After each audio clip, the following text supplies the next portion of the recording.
sudah beberapa kali pertemuan ya. Sekarang kita akan membahas tentang metode belajar psikologi indigenous. Yang kita ketahui sebelumnya, kita recall sebentar. Psikologi indigenous itu apa, Mas? Psikologi kebudayaan. Psikologi budaya di mana berarti psikologi indigenous itu merupakan pengertiannya adalah dia melakukan mengertikan perilaku gitu ya. Kita mengetahui tentang perilaku, emosi, ya, sikap, budaya, ya kan? Apalagi kira-kira kalau peristinya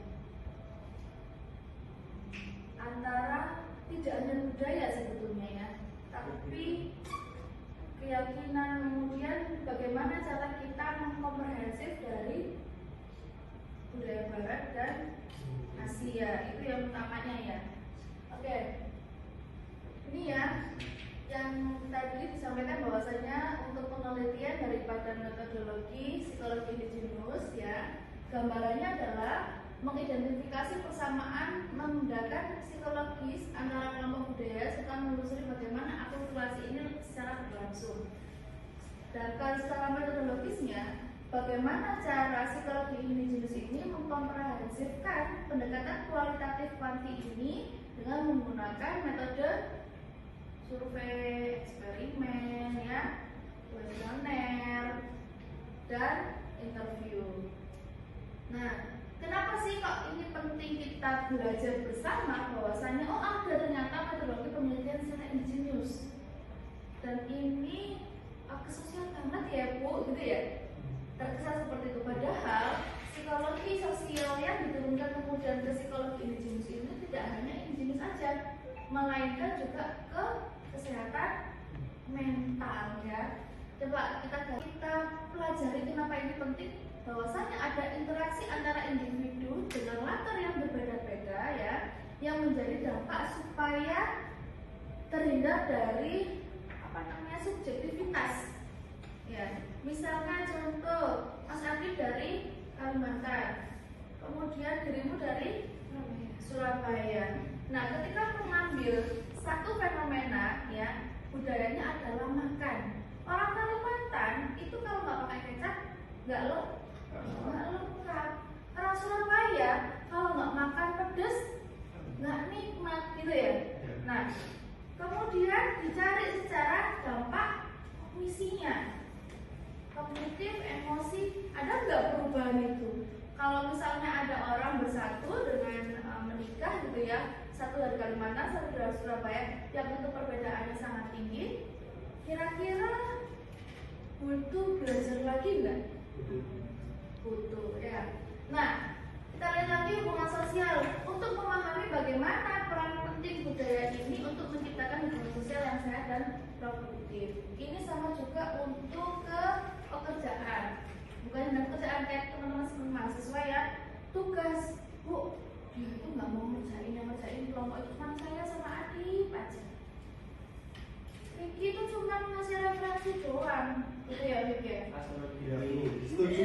Jadi gimana dong gitu ya.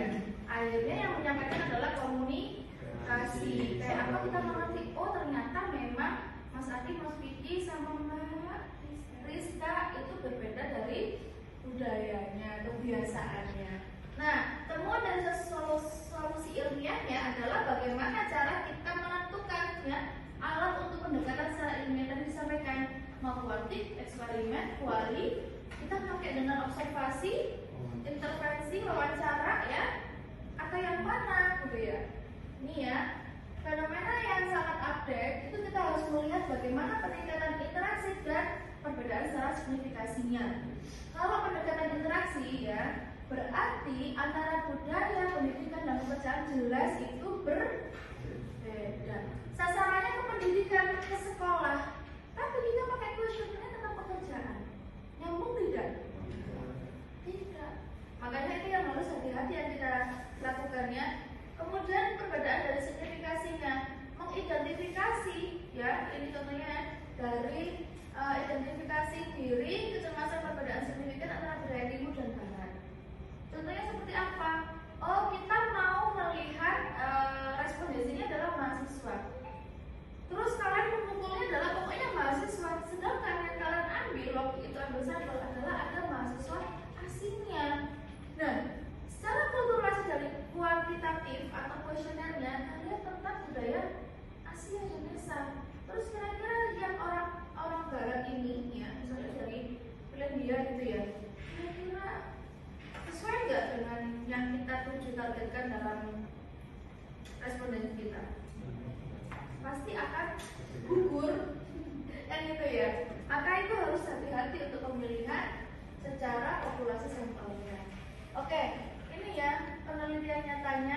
survei kecemasan ya, menunjukkan bahwasannya tingkat kecemasan ini secara akademik lebih tinggi, tekanan, sosial, dan nilai kolektivitas. Kita tahu orang timur itu orang aja ya teman-teman? Orang alam. Iya, suka alam ya, karena masih banyak alamnya ya, ada hutannya. Kira-kira timur itu, yang dimaksud timur itu apa aja? Timur Iran. Ya, kalau di kita di Asia, di Indonesia, Papua, terus Merauke, NTT, dan itu ciri khas mereka kalau menyampaikan, kalau ngobrol itu dengan suaranya keras, padahal nggak bermaksud marah. Nanti salah tangkap nih orang Sunda, kan itu ya. Pakai bahasa Papua gitu. Nah, kita lihat identitasnya. Bagaimana identitas diri di budaya timur ini dipengaruhi oleh hubungan sosial, sedangkan barat lebih berorientasi individualisme. Kenapa kok orang barat gitu ya, dengan apa namanya kelompoknya mereka dengan kelompoknya orang timur Asia itu sangat berbeda ketika mereka secara keluarga ya, itu berpikirnya bagaimana ketika tua itu semakin happiness gitu ya. Kalau orang Asia semakin tua masih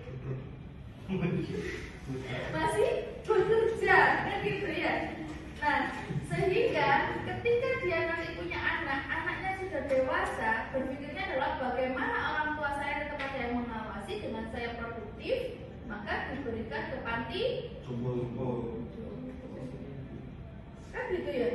Yang penting anak ini bisa memberikan fasilitas kepada orang tua. Kalau orang Asia, bagaimana caranya saya walaupun tua tetap produktif ya. Itu sangat unik sekali ya. Nah, metode kooperatif, coba kita lihat di sini ya. Tadi sempat saya sampaikan bahwasanya perbedaan dan kecemasan itu ada melalui adanya kognitif, persepsi, dan emosi. Kalau kita belum menyentuh dari budaya barat, budaya timur dulu atau Asia ya, Jawa Timur aja ya, Jawa Barat, Jawa Timur, Jawa Tengah juga sudah berbeda. Nah, ini bagaimana cara kita memaknai kognisi, persepsi, dan emosi. Berarti kalau kognisi kita melihat menjadikan tidak hanya subjektif, tapi mencoba untuk objektif. Oh, orang Jawa Tengah itu masih banyaknya unggah-ungguh, nggak enakannya, gitu ya. Daripada orang Jawa Timur yang los, apalagi orang suku Madura yang senggol, gitu ya. Kalau nggak mau itu ya udah tinggal kan gitu. Kalau udah Jawa Tengah kan nggak, kasihan tunggu dulu sebentar kok, dulu temennya belum selesai masih di jalan, kan gitu ya. Tapi kalau orang Surabaya, ini waktunya sudah timeless, pas kita tinggal aja. Nah, itu yang perlu dilakukan sehingga adanya emosi itu baru mahasiswa ketika mengumpulkan tugas bersama gitu ya. Nah, pendekatan kualitatif secara studi kasus kita harus mencari dan menggali bagaimana karakteristik secara unik itu untuk melakukan satu kelompok budaya tertentu. Di sini tuh seingat saya, sepengalaman saya waktu saya merantau itu ya. Jadi ada beberapa suku atau beberapa budaya yang memiliki asrama. Jadi kebiasaan itu masih ada. Nah, berbeda sekali ketika orang Sumatera tidak masuk asrama, kemudian langsung berkumpul dengan orang metropolis, gitu ya, atau orang Jakarta. Kekasannya dari orang Sumatera sudah hilang, gitu. Atau misalnya, maaf bicara dari Lamongan, ada yang dari Lamongan? Orang Lamongan ya, tidak ada mall di sana. Kemudian pindah ke Surabaya. Yang mana di Surabaya ya ada diskotik, ada mall ya.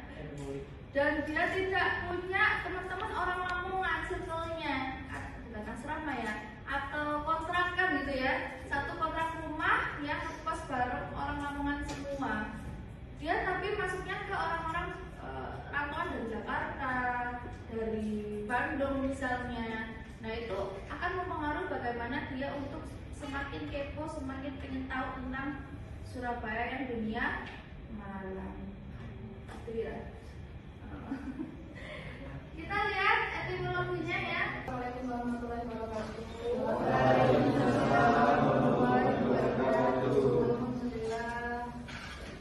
Alhamdulillah. Hari ini kita bertemu lagi dengan saya masih Media Psikolog dengan mata kuliah Psikologi Indigenous, yang mana kita sudah beberapa kali pertemuan ya. Sekarang kita akan membahas tentang metode bidang psikologi Indigenous. Yang kita ketahui sebelumnya, kita recall sebentar. Psikologi Indigenous itu apa, Mas? Psikologi kebudayaan. Psikologi budaya di mana berarti psikologi Indigenous itu merupakan pengertiannya adalah dia melakukan mengertikan perilaku gitu ya. Kita mengetahui tentang perilaku, emosi, ya, sikap, budaya, ya kan? Apalagi kira-kira kalau prinsipnya antara tidak hanya budaya sebetulnya ya, tapi keyakinan, kemudian bagaimana cara kita mengkomprehensif dari budaya Barat dan Asia, itu yang utamanya ya. Oke, ini ya yang tadi disampaikan bahwasanya untuk penelitian daripada metodologi psikologi Indigenous ya, gambarannya adalah mengidentifikasi persamaan menggunakan psikologis antara kelompok budaya serta menelusuri bagaimana akulturasi ini secara berlangsung. Dan kalau secara metodologisnya, bagaimana cara psikologi Indigenous ini mengkomprehensifkan pendekatan kualitatif kuanti ini dengan menggunakan metode survei, eksperimen, ya, kuesioner, dan interview. Nah, kenapa sih kok ini penting kita belajar bersama bahwasanya ada ternyata metodologi penelitian secara Indigenous, dan ini sosial banget ya Bu, gitu ya, terkesan seperti itu. Padahal psikologi sosial yang diturunkan kemudian ke psikologi Indigenous ini tidak hanya Indigenous saja, melainkan juga ke kesehatan mental ya. Coba kita lihat. Jadi ada hari-hari yang harus nanti dia punya customer banyak ya, apa gitu ya. Oh gitu. Nah, bagaimana cara mewawancarai kita untuk mengeksplorasi ya, bagaimana ada pengalaman dan nilai budaya yang ada di individu. Saya kemarin ada pengalaman teman-teman, dan ini real ternyata. Ya. Saya mendapatkan kesempatan waktu itu mewawancarai calon polisi. Ya, kalau polisi kan banyak ya. Di sini ada yang mau jadi polisi. Jadi polisi itu kan macam-macam, ada yang jadi intel ya, ada yang jadi polisi apa namanya itu, brimob, ada yang kalau ada jasanya itu lalu salah satunya dari beberapa calon polisi ini ternyata harus mencuci kaki ibunya diminum